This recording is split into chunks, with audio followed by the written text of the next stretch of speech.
बुधगावात दारूसाठी पैसे न दिल्याने एकाच्या डोक्यात दगड मारून जखमी केले। या प्रकरणी अरविंद पांडुरंग पाटील वय 34 राहणार बुधगाव यांनी सांगली ग्रामीण पोलीस ठाण्यात तक्रार दाखल केली असून श्रीकांत आनंदा भगत पाटील वय 42 राहणार बुधगाव याच्यावर गुन्हा दाखल करण्यात आला आहे।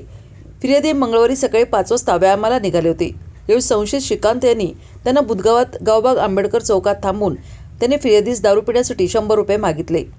त्यावेळी मी व्यायाम करण्यासाठी चाललो आहे, आता पैसे नाहीत असे फिर्यादीने त्यास म्हटले असता संशयिताने तेथे पडलेला दगड फिर्यादीच्या डोक्यात मारला।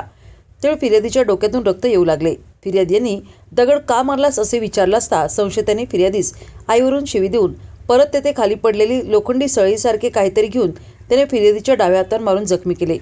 त्याने फिर्यादीस शिवीगाळ करून धमकी दिली असे फिर्यादीने सांगली ग्रामीण पोलीस ठाण्यात दिलेल्या तक्रारीत म्हटले आहे। त्यानुसार पोलिसांनी श्रीकांत भगत पाटील याच्यावर गुन्हा दाखल केला आहे।